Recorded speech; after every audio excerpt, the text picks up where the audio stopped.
I have 4 children, Mickey, 20, and then my son Roman passed away. Desiree and Alexandria, 12 and 6.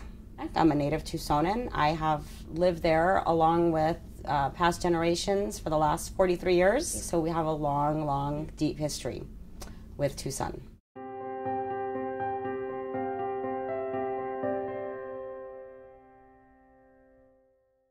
My background is Hispanic, and in any sort of Latin culture, generally, food is really an extension of love. We call them our taco fests when we talk about foods that maybe aren't so good. Tacos with, of course, beans refried in lard with lots of cheese, and tortillas made with lard. To give up those food items would almost be like giving up a piece of you or a piece of your past, and to me, almost seems disrespectful to the people that came before me. So having to kind of integrate new habits and still maintain that flavor and the spirit of what those gatherings meant has become really important to me and to my family.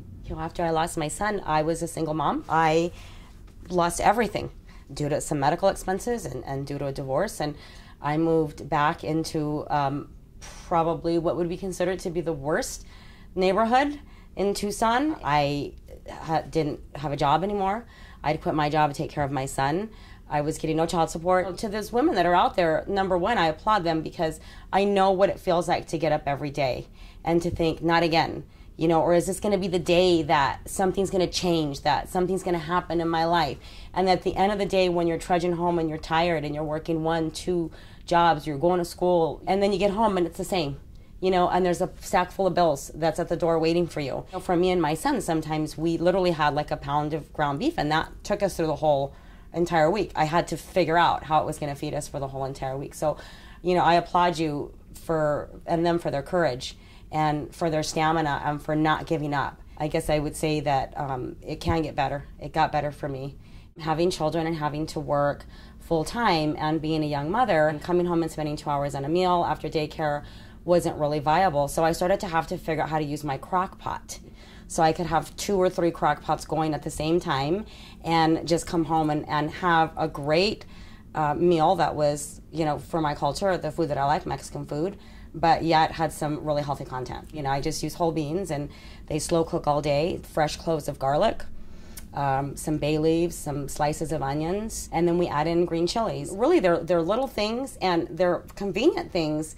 It's a lot easier and a lot less cleanup to put something on the grill than it is to get out tons of pots and pans. We'll marinate meats with a lot of vegetables, lemons, lemon juices, things like that, and you've got a grilled piece of protein versus a fried. Tacos actually have a lot of healthy properties. They've got protein, and you can use pork, chicken, beef. There's always some sort of salad that goes on top of it. Instead of using iceberg lettuce, we actually use spinach leaves, tomato, a salsa. We put peas on our tacos, and it's another vegetable that gets layered on. Sometimes we'll use cabbage. You can grate carrots, radishes.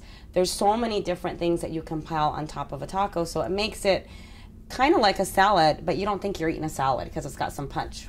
I just go back to really keeping the family strong. There has to be those of us that continue, those traditions and provide that sort of environment for our kids so that they can have the joys that we had when we were younger. Let that be your legacy, that they're carrying on your culture, that they're carrying on good health, good living, good family.